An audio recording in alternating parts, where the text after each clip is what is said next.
আমার ভাইয়েরা, আল্লাহর রাসূল সাল্লাল্লাহু আলাইহি ওয়াসাল্লাম মেরাজ করার জন্য আল্লাহর সাথে সাক্ষাৎ করলেন। আল্লাহ রাব্বুল আলামিন বললেন, হাবিব আপনি জান্নাত দেখেন, একটু জাহান্নাম ঘুরে ঘুরে দেখে আসেন। আমি জাহান্নামটা কেমন করে বানাইলাম, হাবিব আপনি একটু জাহান্নামটা গমন করে আসেন।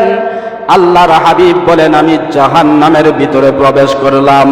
মনোযোগ দিয়ে শুনেন মা বোনেরা, আমার পর্দার আড়ালের মা বোনেরা, আল্লাহর রাসূল বলেন, আমি জাহান্নাম গমন করার জন্য, জাহান্নাম দেখার জন্য আল্লাহর তৈরি জাহান্নামের মধ্যে যখন প্রবেশ করলাম, তখন দেখি জাহান্নামের ভিতরে একদল মহিলা, তাদের চেহারার ভিতরে আল্লাহ রাব্বুল আলামিনের জাহান্নামী ফেরেশতা তাদের মুখের ভিতরে আগুনের লেলিহান শিখা ঢুকাইয়া দিতেছে এবং বক্সিন মারতেছে, জাহান্নামের গুর্জ দিয়া তাদের মুখের মধ্যে মারতেছে। আমি জিজ্ঞেস করলাম, ইয়া আখি জিবরাইল, হে ভাই জিবরাইল, এই জাহান্নামের মধ্যে এই সমস্ত মহিলারা কারা? তাদেরকে জাহান্নামের মধ্যে কেন এমন শাস্তি দেওয়া হয়? আল্লাহর রাসূল বলেন, জিবরাইল ডেকে বলেন, ইয়া রাসূলুল্লাহ, হে ওগো আল্লাহর রাসূল, এগুলা হলো আপনার ওই সমস্ত উম্মতি মহিলা যারা দুনিয়ার জমিনের মধ্যে আসার পরে তাদের স্বামীর সাথে মুখে মুখে তর্ক চড়বে এমন মহিলা আছে না নাই? আপনাদের মতিয়াতুলি মনে হয় নাই? আমার ভাইরা, আল্লাহর রাসূল বলেন, জিবরাইল এই মহিলাদেরকে মুখের ভিতরে আগুনের লেলিহান শিখা, আগুনের কয়লা ঢুকিয়ে দেওয়া হয় কেন রে জিবরাইল? জিবরাইল বলেন, ইয়া রাসূলুল্লাহ, তাদের স্বামীর সাথে মুখে মুখে তর্ক করত, এই জন্য আল্লাহ তাআলা আজকে তাদেরকে জাহান্নামের সেই আগুনের লেলিহান শিখা মুখের ভিতরে ঢুকাইয়া দিতেছে।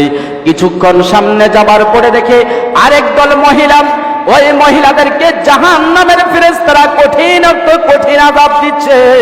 তাদের চেহারার গোশতগুলি নিজে নিজে কামড়াইয়া ছাপলাইয়া এইভাবে হাতে টেনে টেনে ছিঁড়ে ফেলতেছে। আল্লাহর রাসূল জিজ্ঞাসা করে, ও ভাই জিবরাইল, এই মহিলারা কারা? বলে, এইগুলাও আপনার ওই সমস্ত মহিলারা, আপনার উম্মতি মহিলা যারা দুনিয়ার জমিনে তাদের স্বামী থাকা সত্ত্বেও তাদের চেহারাটা পর পুরুষের সামনে খুলে মেলে বেড়াইতো। সেই শাস্তি স্বরূপ আজকে তারা নিজেদের হাত দিয়া নিজেদের চেহারাগুলা এইভাবে টেনে টেনে গোশতগুলা বের করে ফেলতেছে।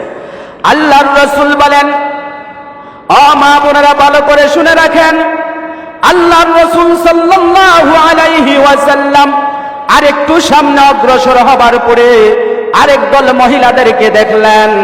ওই সমস্ত মহিলাদেরকে আল্লাহ পাক জাহান্নামের মধ্যে কঠিন আযাব দিচ্ছি। আল্লাহর হাবিব জিজ্ঞেস করেন, ভাই জিবরাইল, এই মহিলারা কারা? বলে, এই মহিলারা ওই সমস্ত মহিলা যারা স্বামীরা তাদেরকে ডাকত, কিন্তু তারা স্বামীদের ডাকে সাড়া দিত না। ডাকার অর্থ হলো যখন ভালোবাসা জেগে যায় তখন ভালোবাসার জন্য ডাকতো, কিন্তু তারা তখন ডাকে সাড়া দিত না।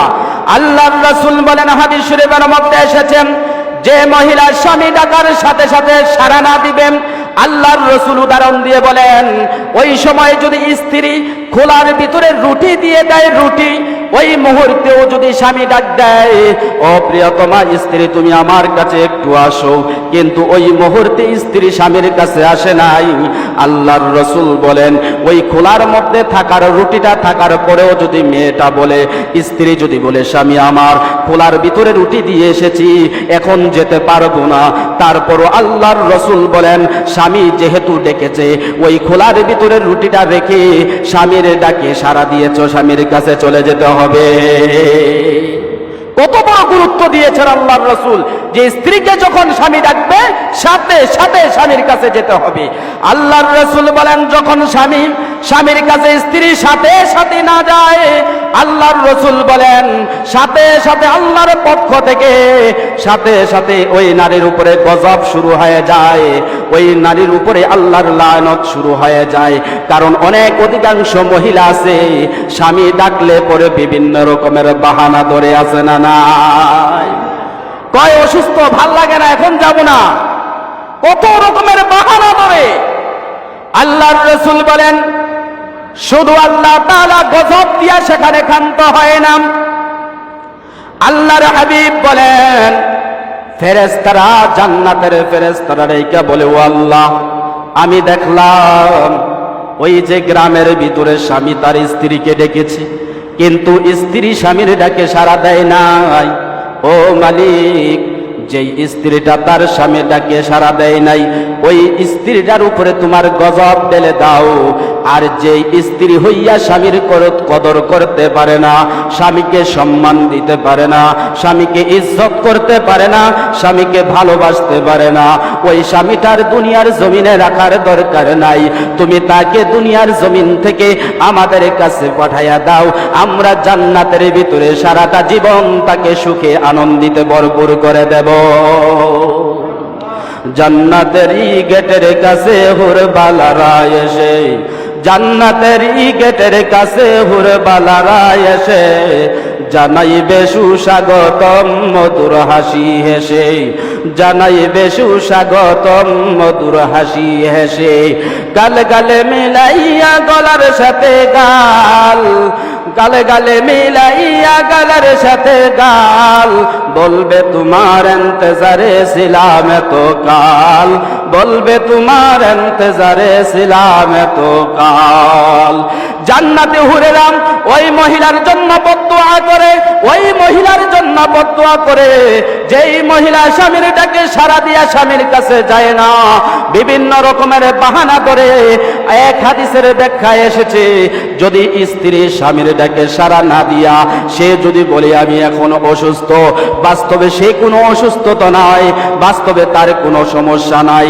যেই সমস্যার কথা বলা হয়, আল্লাহ পাক সাথে সাথে ওই নারীর মধ্যে ওই গজবটা দিয়া ওই শাস্তি দিতে শুরু করে দেয়। আল্লাহর হাবিব অনেক